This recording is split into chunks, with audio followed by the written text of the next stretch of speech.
Aos alunos da Escola Antoniano Guerra, nós vamos ver o PET 3, segundo ano, quarta semana.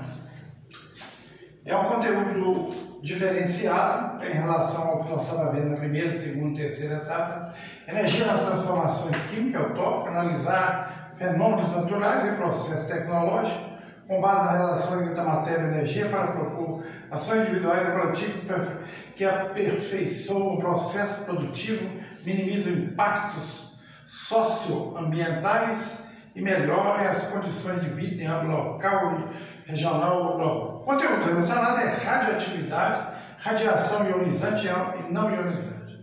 Está inteiramente ligado com história, com física. O tema chama radioatividade e fenômeno nuclear. Nós vamos ver qual o problema da radioatividade, os tipos de raio, de radiação. A gente recebe radiações que muita gente sabe. Você vai tirar uma chapa dentária de um dente, por exemplo, você recebe um nível de radiação. Quando você quebra um braço, você vai fazer um raio-x, você recebe uma quantidade de radiação.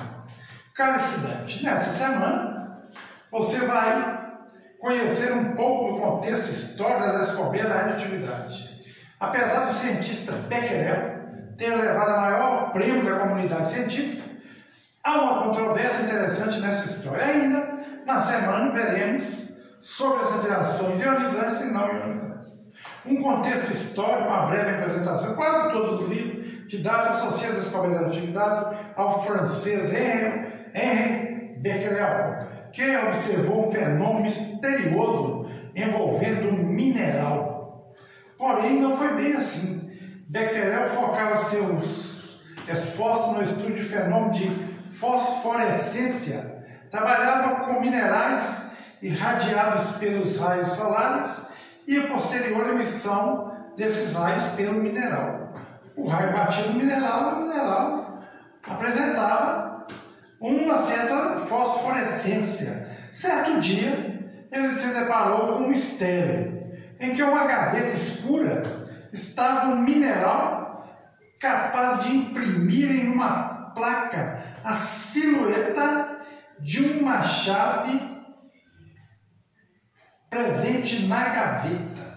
Teoricamente, isso não seria possível, uma vez que o mineral não foi exposto à luz igual à luz solar. Segundo Becquerel, o fenômeno tratava-se de uma radiação semelhante à luz, chamou de hiperfosforescência.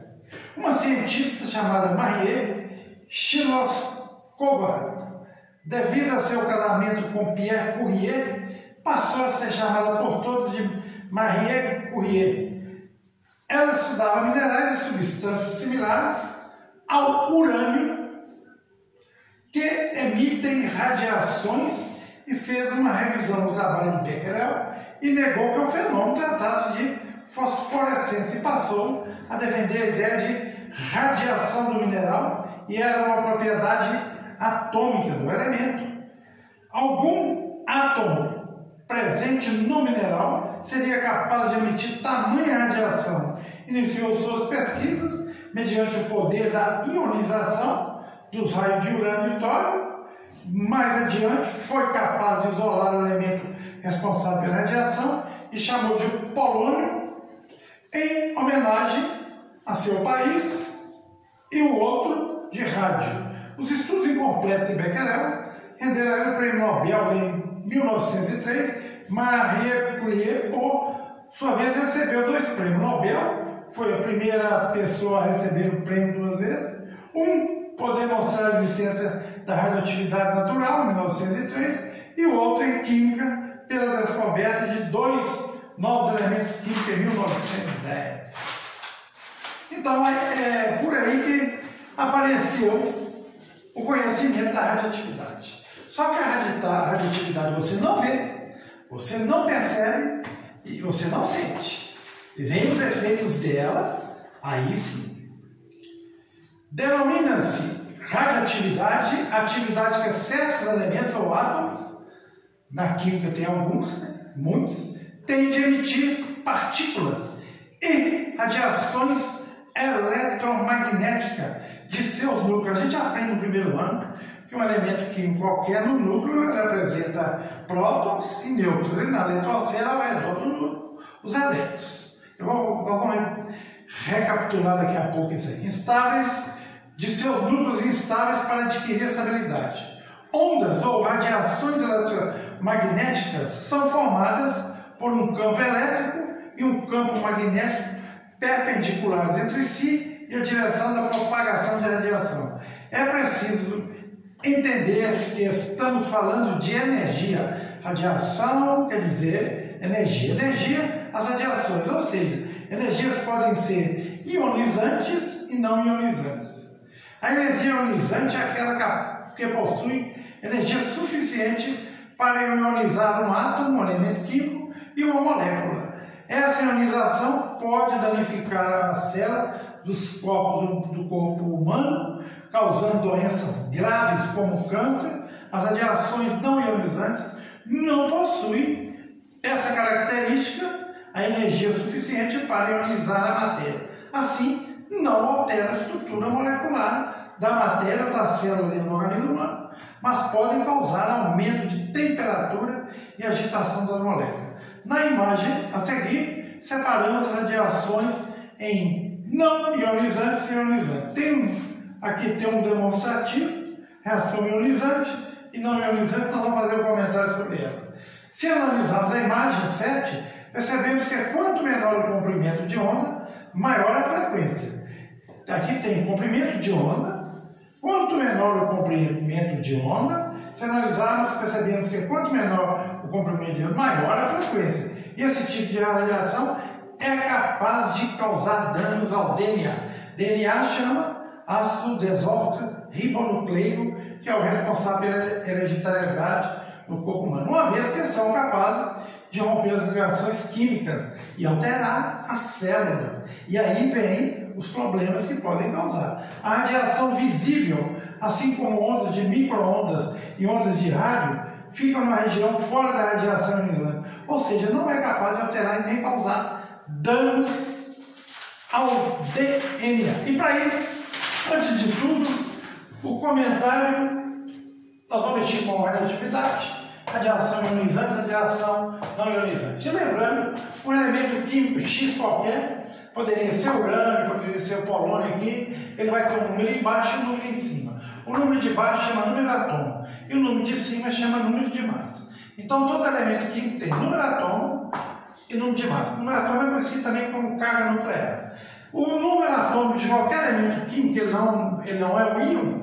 Para ser um íon, ele teria que ter uma carga positiva ou negativa, menos 2, mais 3. Se ele tivesse uma carga positiva ou negativa, ele seria íon. Aqui não tem carga positiva nem negativa, então ele não é íon. Isso aqui é um elemento neutro. A ionizante é isso, é transformar isso aqui em íon. Quando você transforma em íon, aí sim a reação é ionizante.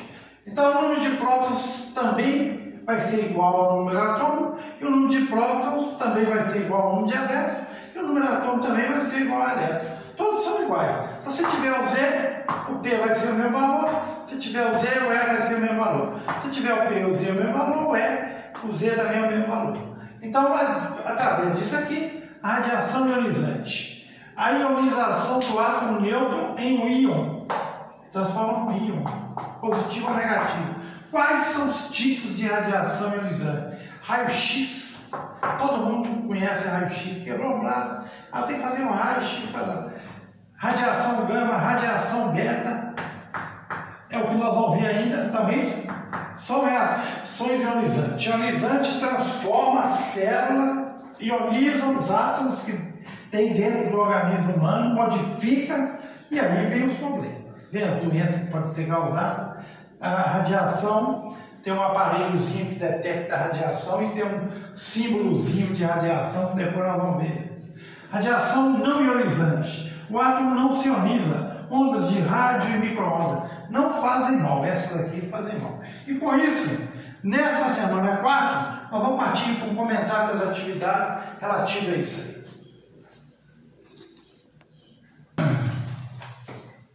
Aos alunos, agora vamos partir para a atividade.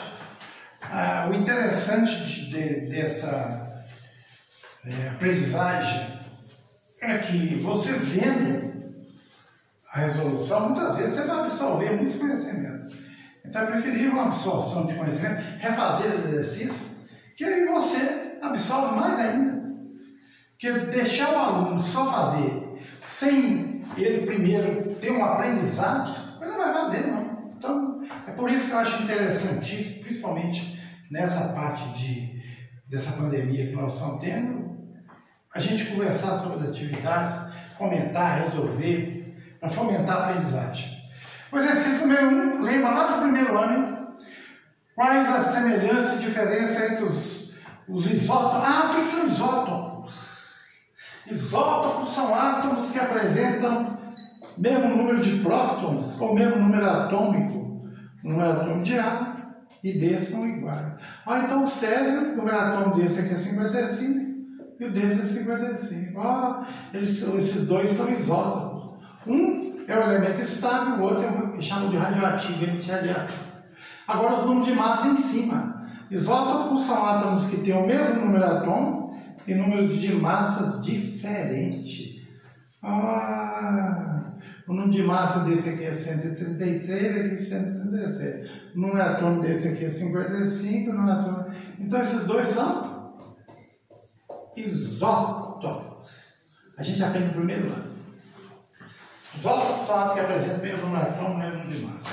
Mas ele falou que isótopos ele apresentar os elementos que ele quer. Quais as semelhanças e diferenças entre os isótopos dos césio? O césio é um elemento radioativo, emite radiação. Ele tem ele estável e tem ele radioativo. Com relação ao número, ele quer saber o número de prótons, nêutrons e elétrons, tanto do césio estável e do césio radioativo. Isso é melão com açúcar. Então vamos lá. Esse aqui. Qual é o número atômico dele de baixo? 55. Qual é o número de massa dele de cima? 133. E como é que a gente aprende no primeiro ano? O número de nêutrons é o número de massa menos o número atômico, N menos Z, eu acho nêutron. Esse aqui eu já tenho, esse aqui eu tenho que ele me deu. Ele quer que eu encontre prótons, nêutrons e elétrons. Prótons é igual ao Z. Z é 55, então próton é 55. E o N? O N é o maior menos o menor, o A menos o Z. 133 menos 55, 78. Então, N é 78. E o R? O número de elétrons também é igual ao Z. Ah, o Z é 55. A gente aprende isso no primeiro ano do segundo grau. Prótons, nêutrons, elétrons, partículas fundamentais de um átomo. E o radioativo? Mesma coisa. O Z dele, 55. O A dele é 136. E o N? O A menos Z. O de cima menos o de baixo. 137 menos 55 é 32. E o número de elétrons dele igual ao Z. O Z é 55, também 55. Está aí o primeiro exercício, tão fácil. O segundo exercício, tem um texto aqui. Durante a pandemia, vários protocolos de saúde foram implementados em diversos estabelecimentos, dentre eles a medição da temperatura.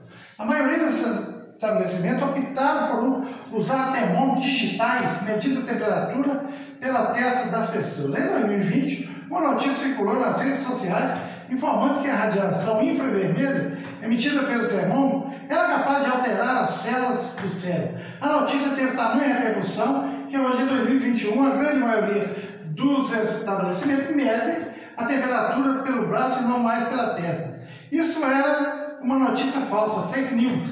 O termômetro, na verdade, é uma espécie de sensor que capta a radiação infravermelha emitida pelos corpos.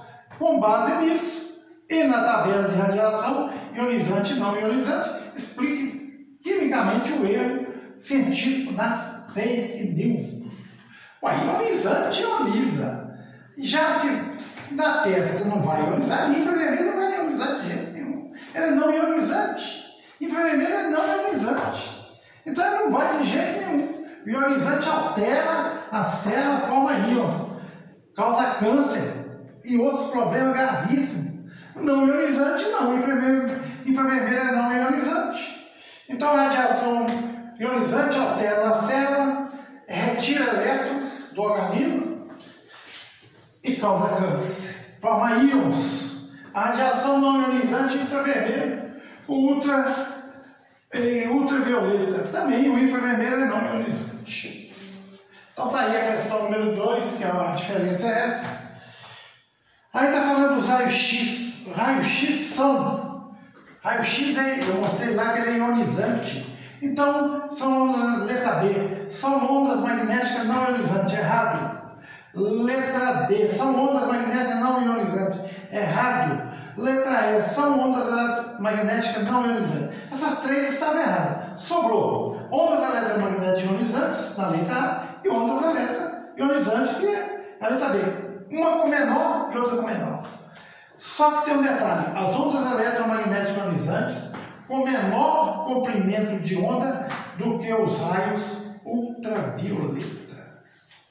E a letra C, ondas eletromagnéticas ionizantes com maior comprimento de onda que os raios ultravioleta. Aqui tem uma tabelinha e a gente viu que ou é maior ou é menor. Aqui tem uma tabelinha que tem comprimento de onda, efeito, forma de produção, classificação e frequência.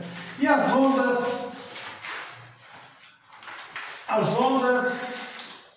eletromagnéticas ionizantes com menor comprimento de onda do que a de raios ultravioleta é dos raios X. Então a número 3, alternativa correta. Número 3, alternativa correta, a letra A. Meu pincel acaba. Número 3, A. Número 3, letra A. E número 4. Número 4. Número 4. Ele colocou raio ionizante e não ionizante. Raio-x, ele quer saber, ele é ionizante ou não ionizante? Ele é 1 ou 2? O raio-x, ele altera, ele forma íons. Então ele é ionizante, então é número 1. O raio gama também é um raio ionizante. Ele causa problema, é o número 1. Nós vamos ver a radiação gama. Micro-ondas não formam íons, não afeta o organismo, não muda a estrutura, então é não ionizante. Raios ultrassolar violeta são raios que causam câncer do sol, dependendo da temperatura e da absorção no organismo. Então ele é uma radiação ionizante. E as ondas de rádio são reações que não fazem mal, são ondas. Então não vão ionizar e chama reação não ionizante. Por isso, nós vimos o início da radioatividade. E eu deixo um abraço para vocês.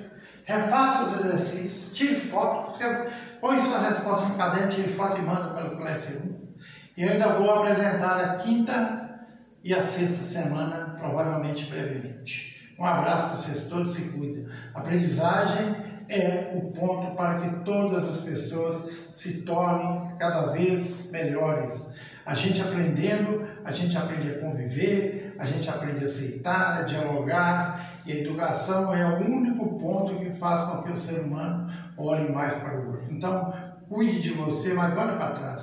Cuide de seu pai e sua mãe também. Não tem coisa mais valiosa no mundo que isso. Aprenda isso, que você será sempre uma boa pessoa. Um abraço para vocês todos, brevemente.